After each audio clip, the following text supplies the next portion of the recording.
Nou vriende, ons is die Here dankbaar dat ons andermaal weer kan saam wees rondom sy woord, en die gebed van my hart is dat die Here vir ons baie ryklik sal saamseën terwyl ons vanmôre weer gaan aangaan met ons reeks boodskappe vanuit die boek Spreuke. Ek wil u groet met hierdie Halleluja lied 500. Nou dit staan ook bekend as 'n tussengesang, en hierdie baie besondere Halleluja lied 500 sê vir ons: as ek kom na Jesus, sal hy my verheug. As my hart bedroef is, gee hy my weer vreug. As ek kom na Jesus, hoor hy my gebed. Hy wil deur sy liefde my van sonde red. As ek kom na Jesus, bied hy my sy hand, en hy lei my saggies na 'n beter land. En dan sê die koorgedeelte: as ek kom na Jesus, maak hy my so bly. Hy roep kinders vriendelik, en hy roep ook vir my. Het my so laat dink aan die baie besondere woorde van Matteus 11:28, wat die Here sê: kom na my toe almal wat vermoeid en belas is, en ek sal julle rus gee. Vriende, ek weet nie wat jou situasie vanmôre is nie. Ek weet nie deur wat se stryd gaan jy nie, ek weet nie wat se probleme jy het nie, ek weet nie watter sonde jy mee worstel nie. Maar ek kan jou oproep om te sê, as jy kom na Jesus, sal hy jou hoor, hy sal jou antwoord, en hy sal vir jou rus in jou siel kom gee. Daar is geen beter vriend as die Here Jesus Christus nie.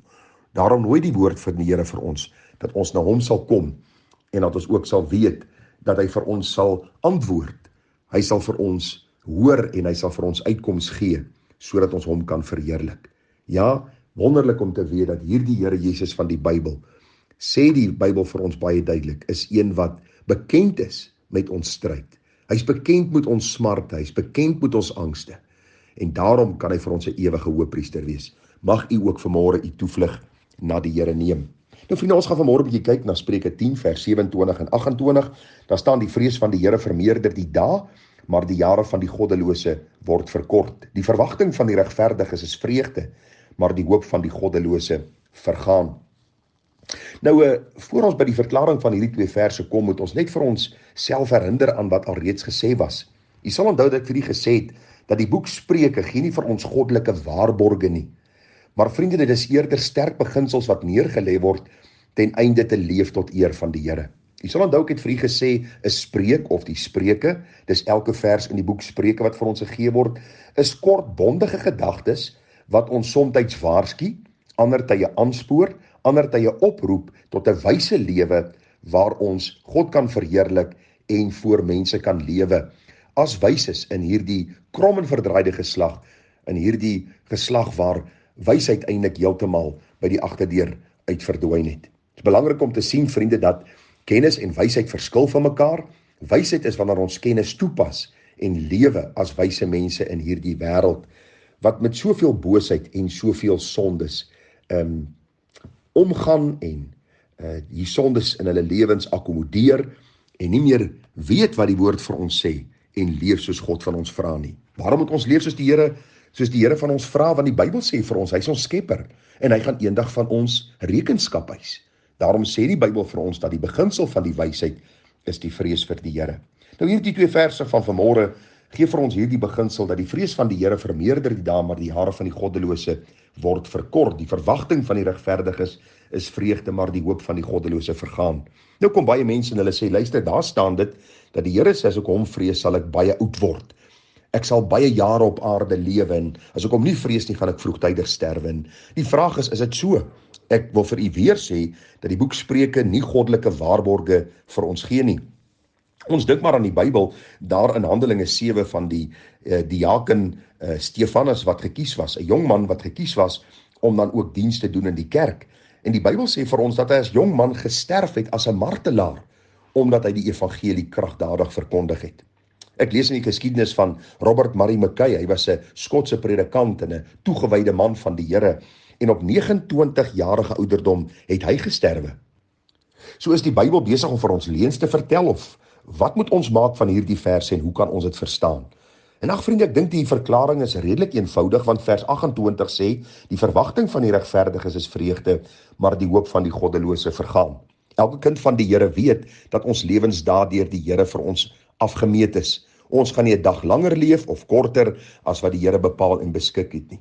En daarom, wanneer ons lewe in die vrees van die Here, beleef ons die seën van die Here, die vreugde van die Here, die blydskap in die Here wat ons beskutting is.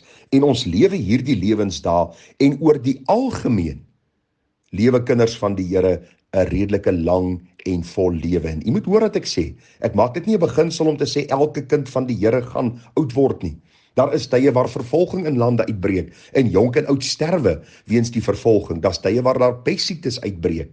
Maar oor die algemeen gesien is kinders van die Here mense wat in hierdie vreugde en blydskap van die Here lewe en 'n goeie vol lewe dan kan lewe. Aan die ander kant sien ons die goddeloses vriende wat in vrees en angs en in agterdog lewe. Weens hulle bose en goddelose lewe is daar heeltyd die gewete en die hart wat hulle oortuig van hierdie boosheid en dan die vlees wat nie wil buig voor God nie en in hierdie boosheid gaan hulle aan. En die Bybel sê vir ons baie duidelik dat hulle dikwels, as ons nou menslik kan praat, 'n vroegtydige dood sterf.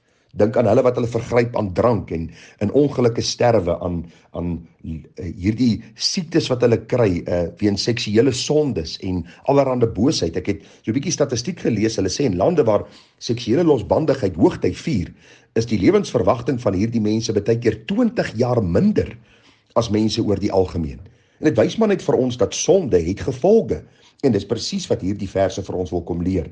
Dat die vrees van die Here vermeerder die dae. Nie net die dae fisies, die jare wat ek lewe nie, maar ook, sê die volgende vers, dat die verwagting van die regverdige is vreugde. Dis dae wat gevul is met vreugde, met blydskap, met 'n verwagting ook van die ewige lewe. Die lewe hierna, die beter lewe. Die lewe waar geen sonde, pyn, hartseer, smart en droefheid sal wees nie. Aan die ander kant het die goddelose nie so verwagting nie. Alhoewel hulle soms 'n klompie jare lewe, maar baie keer in vrees en in angs en in pyn en in smart, sterf hulle ook 'n vroegtydige dood in baie gevalle. En dan gaan hulle hierdie donker, die Bybel sê vir ons, 'n ewigheid tegemoet, waar daar soveel hartseer is. Die Bybel praat in Lukas 15 van die ryk man en Lazarus wat sterf en daar sal 'n geween en 'n geknars wees van die tande, 'n plek van bittere pyn, 'n plek waar die Here nie sal wees nie. En daarom hierdie woordjie, die verwagting van die regverdiges is vreugde, praat van die hoop van die regverdige, is om daar die vreugde tegemoet te gaan. En daarom is die gebed van my hart dat u en ek sal sien dat hierdie 'n beginsel is wat die Here vir ons deurgee, wat ons moet nakom, om dan ook 'n lewe te leef in die vrees van die Here. Elke dag so te lewe. En ons sal sien, soos die jare aangaan, beleef ons die seën en die vrede van die Here te midde van stryd en vervolging. En ons verwagting is om eendag vir ewig by die Here te wees. As jy die Here nie ken nie, is jou lewe gevul met hartseer en pyn. Sonde, vriende, gee nooit wat dit beloof nie. Hoe dikwels sien ons mense wat in sonde lewe, hulle lyk vir ons gelukkig, maar egskeidings en hoerery en dronkenskap en allerhande bandeloosheid en sedeloosheid eis sy tol, sodat mense dikwels op 'n jong, vroeë ouderdom sterwe en baie keer lyk hulle as jong mense oud. Waarom? Omdat sonde 'n gevolg het en 'n hartseer impak het op jou denke, jou vermoë, jou lewe, jou gesondheid en alles wat daarmee gepaard gaan. Daarom is die oproep dat ons sal sê, Here, red ons, maak ons u kinders en leer ons om elke dag so te lewe dat ons u in alles welbehaaglik kan wees. Want u sien, die vrees van die Here is die beginsel van die wysheid.